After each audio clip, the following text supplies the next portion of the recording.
طبعا احنا هذا هدفنا بالبرنامج ان نستمع لكل وجهات النظر، ونرحب معانا اليوم بالاستديو مع الشاعر والمغرد احمد سيار العنزي. اهلا وسهلا فيك معانا. يا هلا فيك اختي سميره. ونرحب ايضا معانا بالدكتور والناشط السياسي محسن الهاشمي. اهلا وسهلا فيك دكتور. اهلا وسهلا استاذ سميره. ونبتدي الحوار مشاهدينا مع اول تغريده لاحمد السيار. القوات الخاصة للحين مو راضية تفهم أن الشباب يبون غاز وقنابل صوتية. الأخ أحمد، ليش أنتم مو راضين تفهمون أن القوات الخاصة تطلب منكم ترخيص فقط، ما راح تتدخل بالمسيرة إذا في ترخيص؟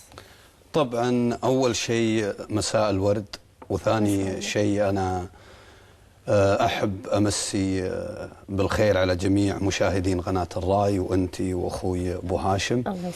وأرفع تحية حب واحترام وإجلال إلى أخواني المعتقلين، وهم راشد العنزي وعياد الحربي وعبد الكريم عبد الحكيم الفضلي وكذلك سلام رجيب. ندخل على السؤال. طبعا التغريدة أنا كتبتها القوات الخاصة ليش مو راضية تستوعب ان الشباب تبون مواجهه وتحدي. لا ما نبي مواجهه، قاعد نقولهم يعني من المره الاولى والثانيه والثالثه والرابعه الى ان وصلنا كرامه وطن 7، وراح نوصل الى كرامه وطن 90 اذا ما تحققت مطالبنا. يعني القوات الخاصه اذا تطلب شيء تبون دستوري الصدام مع القوات الخاصه؟ لا ما نبي. تدورون مثلا على شهيد او قتيل؟ لا تبون لا شيء عشان لا ليش ما تقولين نعم. هم يبون شهيد او هم يبون قتيل؟ لان احنا قاعدين نخرج وفق القانون. القوات الخاصه تستمد من القانون. عفوا اخ احمد، القانون اللي قاعده تتكلم فيه غير مرخصه. ما في شيء اسمه مسيرات. هذا القانون القي سنه 2005، ولكن المحكمه الدستوريه قضت بان هي اللي قضت وصدر حكم بالتجمعات والمسيرات. لا ما اقتنع.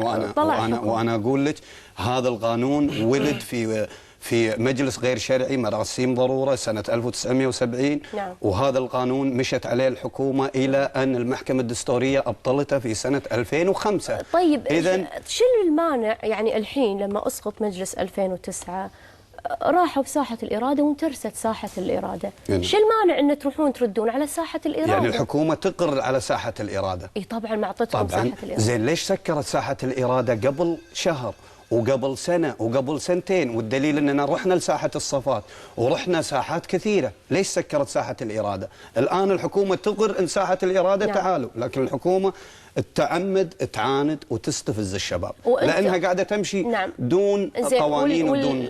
عطني نموذج من الدول الغربية الديمقراطية اللي أنتم قاعد تسعون لهذه الديمقراطيات يسوون مسيرات بين البيوت. طبعا أنا أقول لك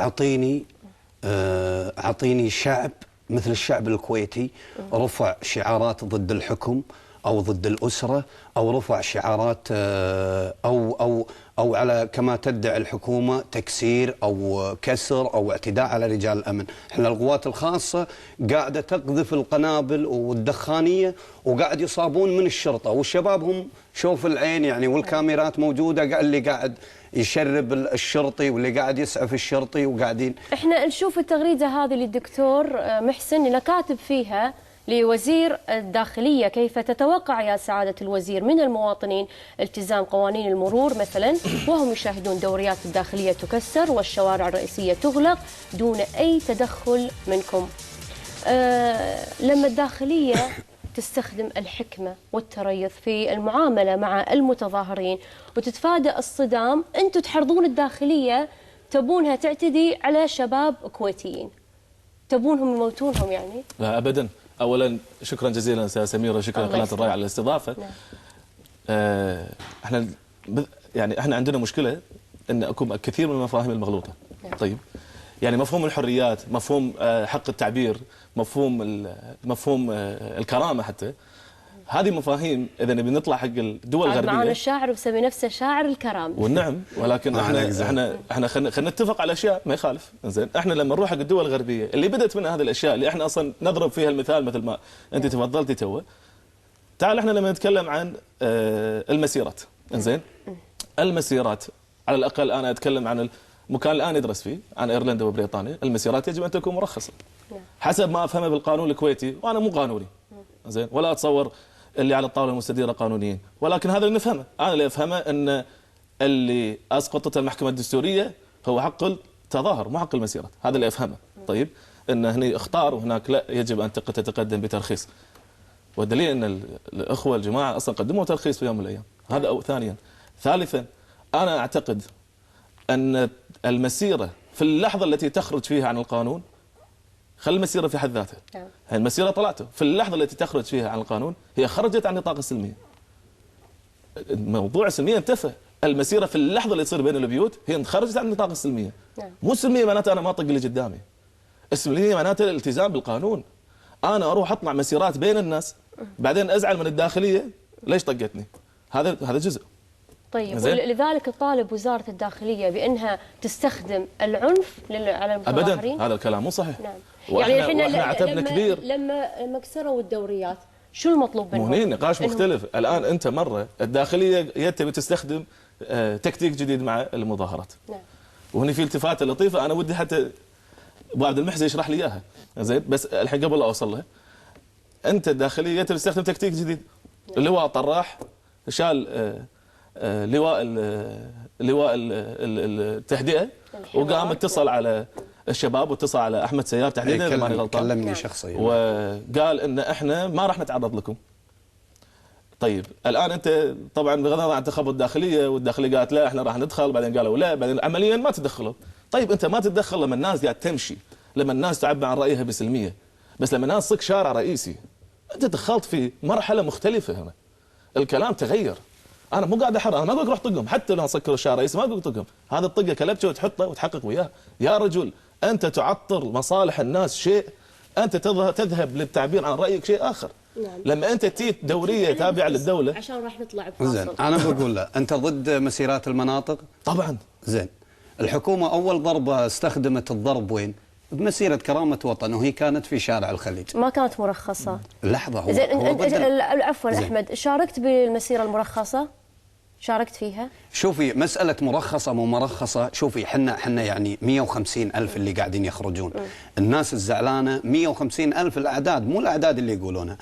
في ناس وين مجتهدة. ال 150 ألف وين طلعوا؟ طلعوا مسيرة كرامة وطن الأولى والثانية. فيه جدا. ها احنا ما زين أحمد زين بس جزئية بسيطة زين شاركت بالمسيرة المرخصة. مسيرة القلاف خرجت من مجلس الأمة إلى بيت ناصر المحمد بحماية الدوريات وبحماية ما عطل ما سوى زحمة. مو صحيح.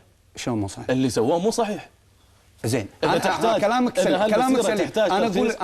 انا اقول لك ابي زين بقول لك شغله، انت تقول مو صحيح، انت تقول مو صحيح، انا بقول لك شغله اذا بقول لك شغله لا يجوز خروج. بقول لك شغله، انت تقول مو صحيح. في شرطي ماني قايل لك فرقه من القوات الخاصه، في شرطي جاء وقف واعترض عليهم، او مثل ما تقول اي ضابط يعني جاء قال اذا صار الخطا يا ابو عبد المحسن، يعني اذا صار الخطا انتم ترون تكررون مو خطا، احنا قاعدين نمشي على دستور.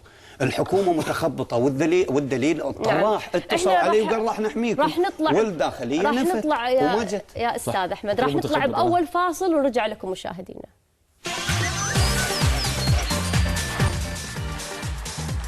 مستمرين بالحوار مع ضيوفنا الشاعر أحمد سيار والدكتور محسن الهاشمي، ونشوف هذه التغريدة لأحمد السيار كاتب فيها: إحنا صقور تحوم لين نسقط هالمرسوم.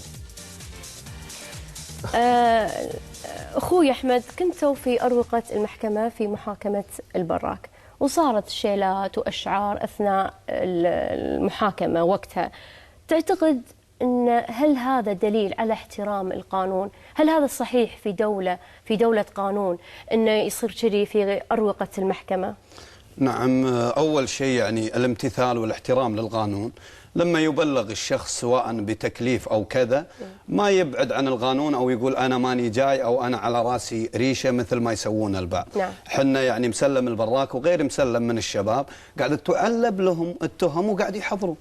حاضر مسلم البراك، رفع القاضي هذه الجلسة، تأجلت القضية، الشباب لا شعوريا حبا بمسلم وحبا بالقضية وبالدستور عبروا عن رأيهم، فأنا ما أشوف فيها أي شيء.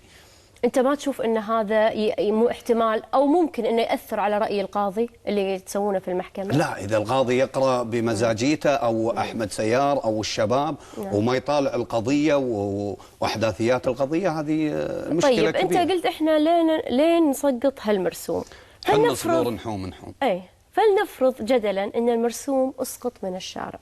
نعم. طيب شنو دور المحكمه الدستوريه بالمستقبل؟ طبعا المحكمة الدستورية يعني هم بشر، هم قضاة، يعني ولكن 2 3 4 الدستور 10. سوف يسقط من الشارع، لا، ما الحاجة لنا بالمحكمة الدستورية في وبالقضاة وبنواب أصلا طيب. مجلس الأمة اللي يرفضون طيب. المرسوم؟ الدساتير تفصل على ال10 أشخاص أو ال50 قاضي، أو تفصل على الأمة كاملها بكاملها. تفصل على الأمة بكاملها، لكن لما تقولي لي المرسوم أخطأ أو ما أخطأ، أنا أقول لك هذيلا قضاة، وحنا كشعب يعني بدينا شوي تتزعزع نظرتنا في جميع مؤسسات الدولة. احنا ما نطعن بالقضاء، لا ما نطعن بالقضاء. القضاء مثل ما يقولون في كل مؤسسات الدولة، لا، القضاء ما مثل ما يقولون نزيه ومنزه، وإن شاء الله إنه ما يخطي، فحنا خايفين يعني حرص. يعني إذا المحكمة الدستورية حكمت وأسقطت المرسوم، راح يكون هذا انتصار لكم؟ مو قصة انتصار، لا، حتى لو ما نفذت المرسوم أنا قلت لك حنا صقور تحوم.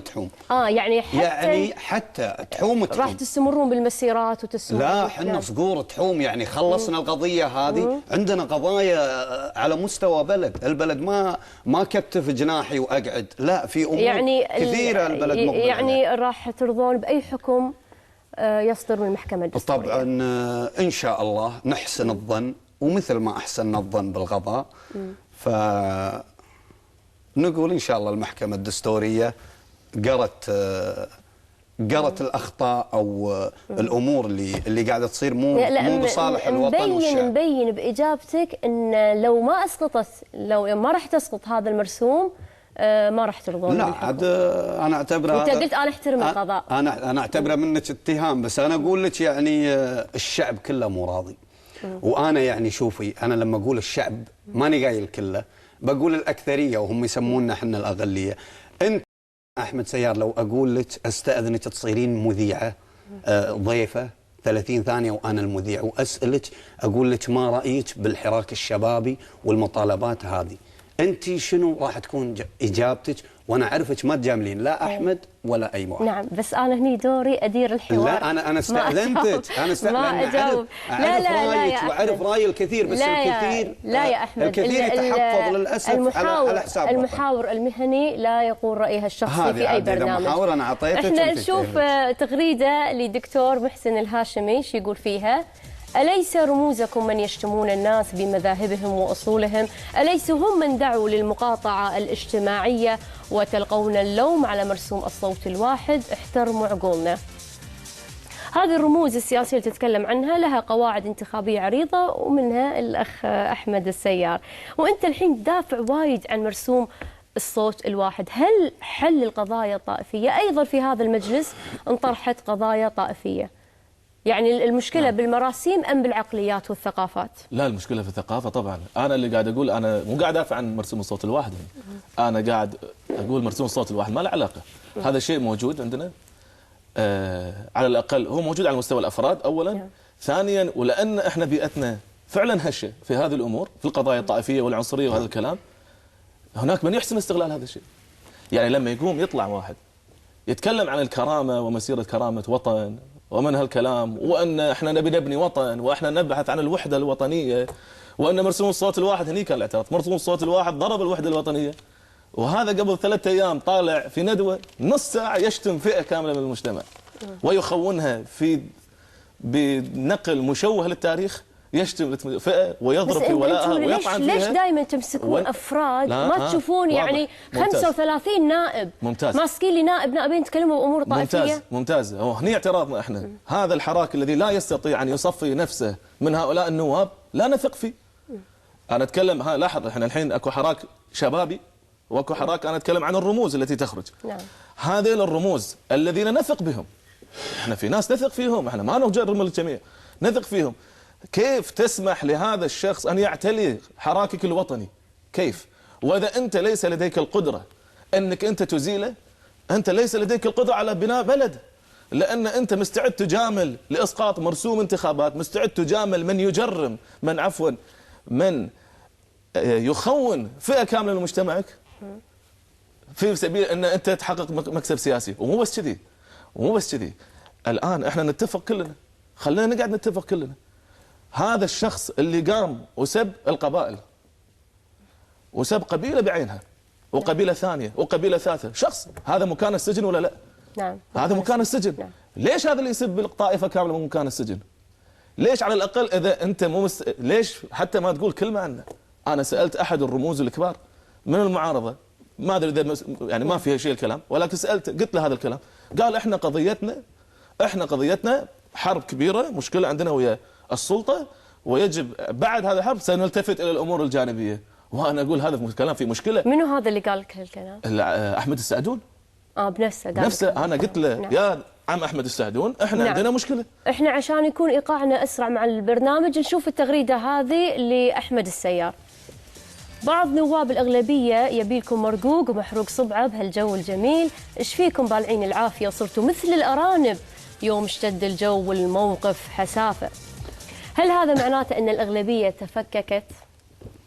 هذا طبعا ردا، أم أن المصالح الشخصية طغت على مصالح العامة للمعارضة؟ لا طبعا هذا ردا على كلام أخوي أبو هاشم توه يقول يركبون ويصيرون رموز وكذا. هذا دليل عندنا بالحراك الشبابي، حنا كشباب ما عندنا لحية مسرحة، يعني أي واحد معرض للمقص اللي هو على حساب الوطن، اننا ما نجامل. يحتاج دلائل الكلام. انا بقول لك شغله. المساله الثانيه، انت رديت وكررت يعني كلمه كرامه وطن، كرامه كرامه كرامه.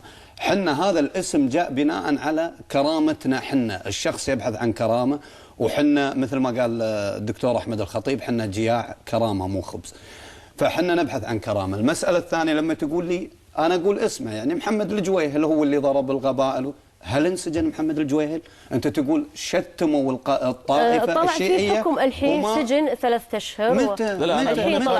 متى سمير؟ عفوا احمد، انت قلت بعض. خلينا نرجع على موضوعنا. الكويت خلتها 10 سنوات بالسياسه، يخلون سنه ويحرقون. انا اسالك اذا لم تقبل من هذا الكلام العنصري، كيف تقبل من يقف بجنبك هذا الكلام الطائفي؟ لا انا هذا سؤالي، بغض النظر الان الدوله تطبق ما تطبق، الدوله متاخره غير متاخره، سم بالاسماء، قول سم لك الاسماء. لا انا ابيك تسمي لي هذا كلام واضح. احمد ابيك تسمي لي اسماء النواب بعض نواب الاغلبيه اللي شبهتهم بالارانب. منو هذيلا؟ هني عاد اذا ما تقول انتم ما تسمون انا ما اسمي. صقور وتحوب، الصقور وتسقطون المرسوم. ابي الاسامي. انت قلت بعض نواب الاغلبيه. اول شيء يعني مساله بعض نواب الاغلبيه ويعرفونهم، يعني الاغلبيه لا وغير انت الحين يا احمد، انت الحين نكمل بعدين السؤال عندي. الصقور يجاوبون. منو النواب هذول؟ عطني على الاقل اسم واحد. هو اعطاني اسمه، عطني اسم انت اقرا التغريده عدل، اقريها عدل. بعض نواب الاغلبيه يبي لكم مرقوق ومحروق صبعه بهالجو الجميل. شنو الجو الجميل؟ اللي هو الجو الربيعي. البعض يسافر يروح يجي يكشت، احنا قاعدين نقول له ما نبيك تسافر، الوضع لا سفر ولا مكشاف منو اللي سافر فيه ولا كذا واحد. قاعد نقول له لا ارجع، اسم واحد ارجع يا لان احنا نفقد الواحد. انا قاعد اوجه حديثي لصقر. انت مسمي نفسك؟ لا مو انا اللي مسمي نفسي، مسميني الشباب اللي في كرامه وطن اللي يتكلم. والنعم ابي اسم واحد، ابي اسم واحد من هالنواب. لا هذه مكشاتهم وروحاتهم وجايه. بعدين انا شوفي يعني ما اسأت لهم، ما غلطت وكذا. شبهتهم بالارانب، يعني تشبيه بالارنب معناته لاني اقول المواقف، لاني اقولها بالشيلات، اقول المواقف. لا لاني اقولها بالشيلات. المواقف ما تبي ارنب وبومه، المواقف عزها من عز ناسي. نعم. لذلك تعال نشوف التغريده هذه للدكتور محسن الهاشمي، يقول فيها: هذا مجلس القبيضه والمجلس اللي طاف مجلس الشهداء والصالحين، شغلكم عدل. المجلس احنا ما نتكلم عن الشهداء طبعا. المجلس اللي طاف في ناس صالحين، في ناس حاربوا الفساد، عشان كذي الحكومة كما يقولون بمؤامرة أبطلت هذا المجلس وقلصت الأصوات لأنهم حاربوا الفساد، لأنه كانوا راح يكشفون هذه الحكومة. أنت قاعد تتهكم عليهم. لا انا مو قاعد اتهكم، انا قاعد اتهكم على الناس اللي مره ثانيه قاعد تهول في الموضوع، وكأن المجلس هذا على الرغم من سلبياته، ونعم في اشخاص لا نعتقد ان وجودهم في المجلس الصالح العام، ولكن كأن هذا المجلس هو أسوأ مجلس مر في التاريخ. وين ايام المجلس اللي طاف؟ المجلس اللي طاف كان في نوعيات يعني ممكن تكون ايضا أسوأ. يعني انت هذا النقطه الاولى. النقطه الثانيه، مؤامره الحكومه تبي تسقط هالكلام، انا ما ادري، ولكن انا اللي اعرفه هو التالي. نعم يعني خطوه مرسوم الصوت الواحد كان هدفه الان ان هم يسمونه ترشيد العمليه السياسيه. نعم. انا اعتقد نعم هو في جزء منه يعني تحجيم ناس معينين، وبالتحديد المعارضه. هل لانهم قاعد يحاربون الفساد ولا؟ هذا كلام اخر، هذا نقاش اخر. يعني مجلس 6 اشهر ما يالي مع خير. اذا انت تعترف ان هذا المرسوم في تحجيم للمعارضه، طبعا. هل شاركت بالانتخابات؟ نعم شاركت بالانتخابات. طيب شلون اذا في تحجيم تروح تشارك في الانتخابات؟ انا شاركت بالانتخابات وهو قرار صعب، انا هذا الكلام اقوله بكل صراحه، يعني هو قرار جدا صعب، وشاركت على اللحظات الاخيره. انا مشكلتي هي التالي، انا اذا ما شاركت في الانتخابات فصوتي يحسب للمقاطعين. طيب بكل بساطه يعني هي حسبه انتخابيه يحسب للمقاطعين، والمقاطعين فيهم ناس انا مو مستعد اسلمهم رقبتي، مو مستعد اسلمهم شيء في هذا البلد ولا شيء. انا اعتقد هذا مثل ما قلت، مثل ذاك مكان السجن، هذيلا بعضهم ما كل مكانهم السجن. فانا عدم تصويتي في هذا عدم تصويتي مقاطعتي في هذا الانتخاب سوف يحسب لهم. في المقابل يعني انت الحين تترك 80% من المقاطعه، تترك 80% من المقاطعه وماسك لي مثلا ال 20. يعني القله اللي يتكلمون بامور طائفيه، باقي النواب ما كانوا طائفيين. انت كونك انت مشرع وتسكت لما واحد يمك يتكلم بنفس طائفي، انت مشارك في هذا الامر. انت ليش نظرت يا دكتور؟ هذا الشخص يا دكتور لماذا نظرت الى البعض منهم؟ ليش ما نظرت لمستقبل الكويت؟ انا اقول نفس ما الشباب اللي يبون. والنعم بالشباب، انا اقول لك هذا الكلام وايد مهم، هذا نقطه جدا مهمه. نعم الحراك شبابي، وهم يقولون هذا الحراك شبابي، وانا اثق ان شباب كثير منه، ولكن انا ادعي ان شباب وقود لا يقود. وقود لا يقود في هذا الحراك، والدليل الان كل المتصدرين كبروز اعلامي هم النواب.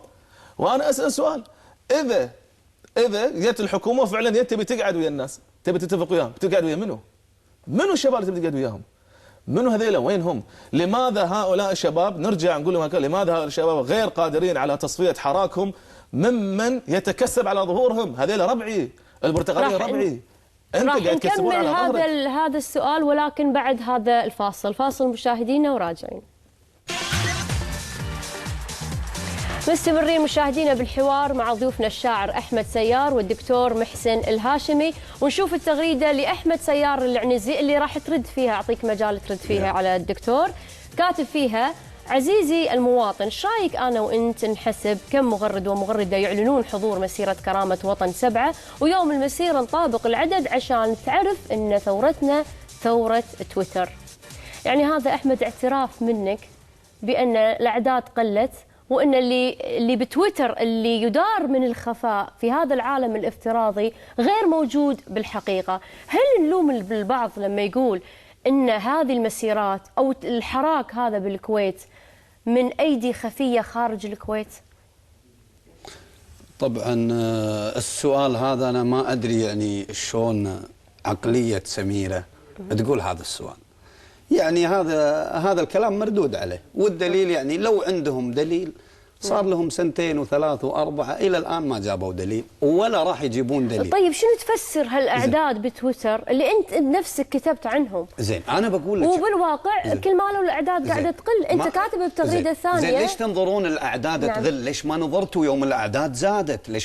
ليش ما قلتوا الاعداد 150,000 وما وصلت الرساله؟ المساله الثانيه، هذا شارع، والشارع على قولتهم فيه تجاذبات وفيه تصاريح، والحكومة تهدد وقاعدة توصل للناس بدواماتها وقاعدة تراقب الدايركت مسج بالتويتر وعن طريق الواتساب، وجابت حملة قبل مقاطعة، جابوا مشايخ دين وشيوخ قبائل. استخدمت كلها وضخت فلوس وجابت فرق إلى تلفزيون الكويت غير كويتيين وكشفنا وما تكلمنا وأمور كثيرة.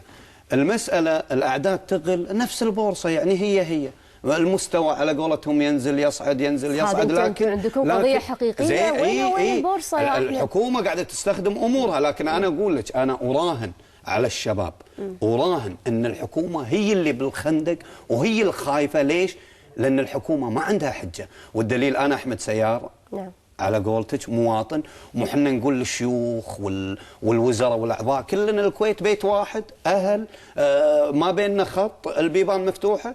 خلي وزير يقعد مع مواطن، خلي وزير الداخليه يجي يقعد مع مواطن ببرنامج، او وزير دفاع او رئيس وزراء. ليش ما يجون؟ الوزير انس الصالح والوزير محمد المبارك قعدوا مع مواطنين مع مغردين وحاوروا شباب مبعد. ولو اني ما اتفق مع اي وزير حكومي ولا اتفق مع نواب المجلس ال50 هذول، تحترمهم. انت تحترم مرشحين المجلس بس ما اقبل منهم. تحترم مرشحين المجلس والنواب، تحترمهم. لا انت قلت تحترم نواب المجلس، انا ما قلت احترم او ما احترم. لا انا ما يمثلون. انا اسالك انت اللي خالفك بوجهه النظر. لا ما يخالف. لا هذا ما يخالف. لا انت هذا خالف الكويت. هل تحترم مرشحين هذا المجلس او النواب الحاليين؟ تحترم ال50 هذيله مع المرشحين اللي رشحوا ما اشوفهم، والله ما اشوفهم ولا اقبل منهم اي قانون يشرعونه. دين برقبتي ما امشي على القانون. نعم. لان هذا مجلس باع الكويت، الدستور كله بيع بيوم وليله. نعم. ليش العالم كلها قاطعه؟ نشوف التغريده هذه للدكتور محسن الهاشمي. لا زين، برد على محسن الحين راح يرد عليك بعد الحين. كاتب فيها: نعم المعارضه ضايعه، بس الداخليه والحكومه ضايعين ضعفين واحنا 3 أضعاف. من اللي ضيع الثاني؟ المعارضه ضيعت الحكومه ولا الحكومه اللي ضيعت المعارضه وخلتها تتفكك والاعداد قلت؟ هو شد وجذب بالنهايه، ولكن انا اتصور ان السبب الرئيسي هو الحكومه اللي اصلا ضايعه، ولانها ضايعه خلقت معارضه ضايعه بسبب تصرفات الحكوميه الغريبه جدا، يعني خلقت معارضه ضايعه، وهذه المعارضه الضايعه الان تدخل في لعبه قوه وكسر عظم مع الحكومه الضايعه، فاحنا نضيع المجموع مالهم. نعم. مجموع ضياع الضعفين في عند الحكومه وضياع مره واحده، احنا مجموعه ما احنا ضايعين، احنا نتكلم كمواطنين كشعب. الان انا بس كنت بثبت نقطه في قضيه ان اللي كان يقولها ابو سيار ان والله هذا المجلس انا ما اشوف اصلا هالكلام. هني يعني هذا بس حبه التغريده اللي قبلها لما انا كنت اقول انتم تسبون الطوائف، انتم تسبون، هم كانوا يقولون احنا ممثلي الامه ما احترمتنا الحكومه وشالت المجلس. انتم رموز عندكم من هذا الكلام قاعدين يسمونه حديقه الحيوان الكبرى. انت كيف تبيني انا احترم هذا حراكك؟ انت مو قابل في رايي اصلا وتشتم الشخص اللي انا حتى صوت له في الانتخابات.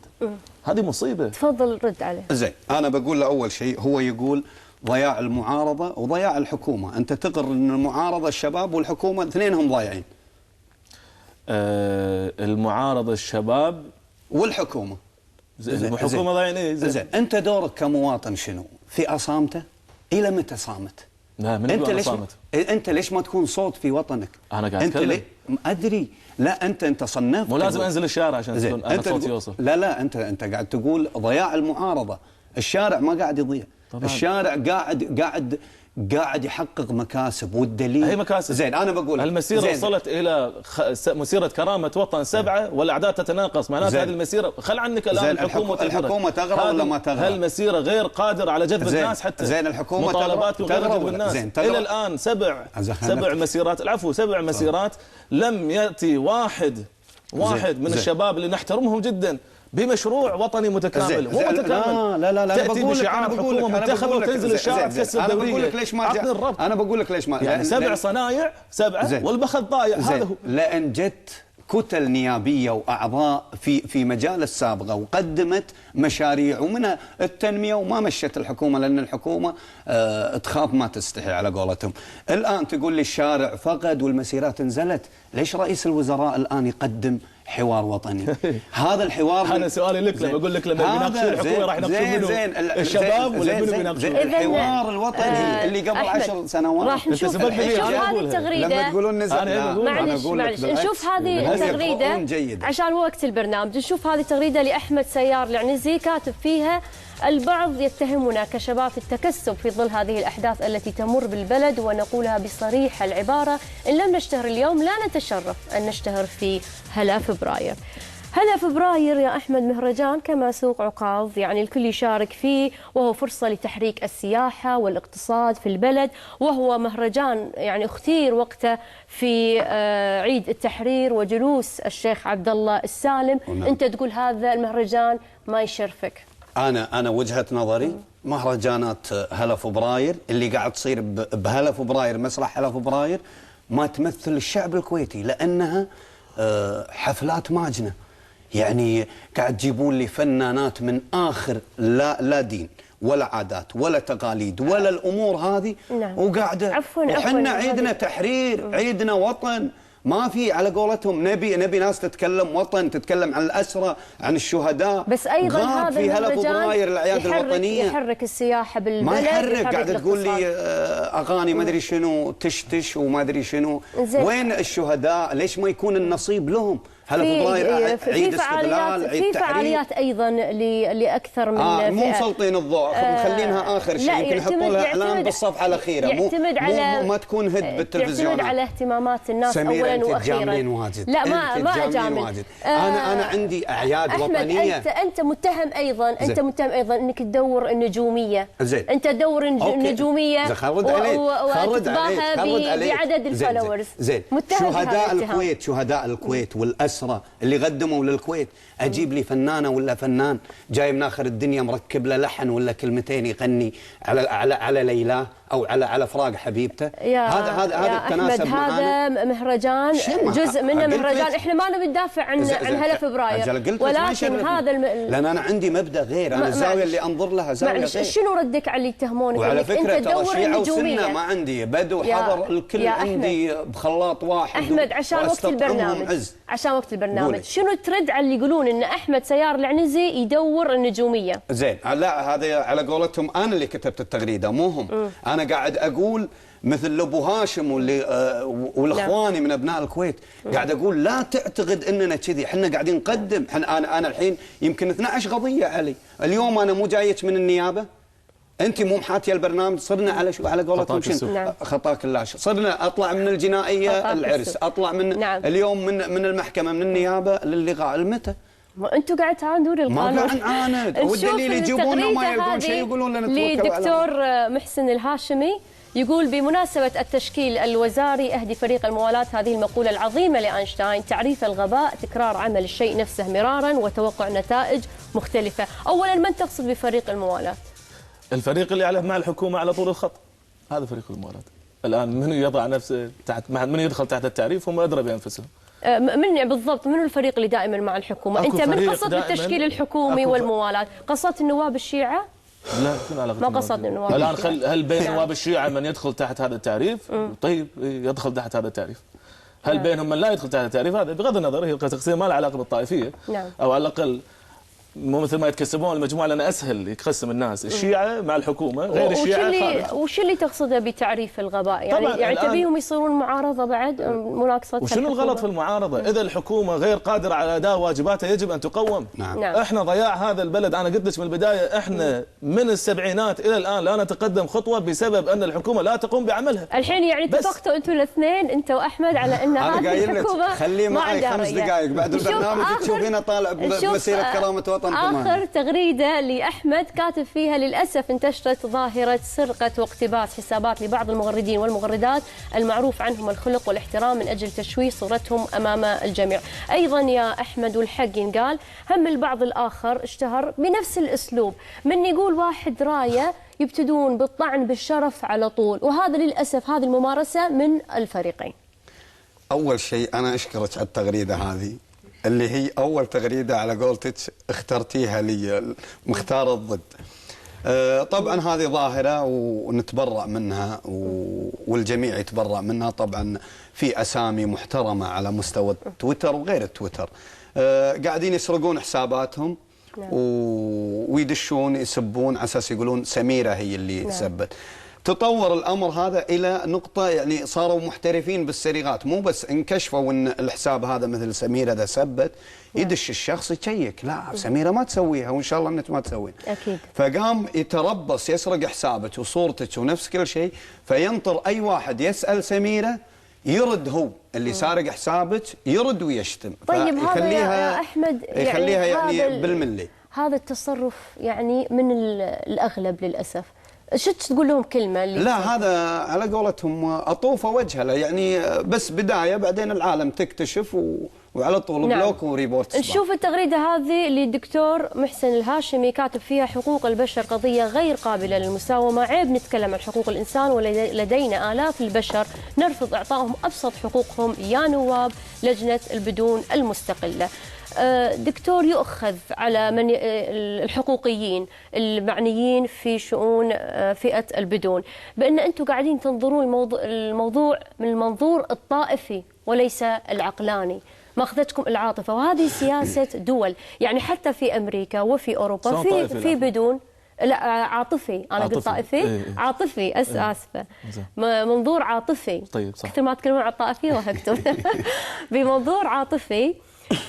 ما قاعدين تاخذونه بالمنظور العقلاني. يعني هذه سياسة دول أيضا في أوروبا وفي أمريكا في بدون، وهي يعني وهم دول ليست ريعية، صح. ولكن والمواطن يدفع فيها الضرائب، ومع هذا قاموا طبعا ما يعطون الجنسية، قاموا يصعبون الأمور.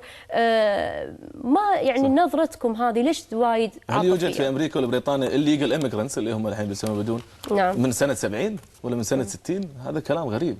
هذا أولا. ثانيا، أنت الحكومة نفسها باعتراف رئيس لجنتها يقول 34,000 تنطبق عليه رسوم جنسية. تدري هذا شنو معناته؟ هذيلا شنو معناته؟ شنو تعريفهم هذيلا؟ نعم.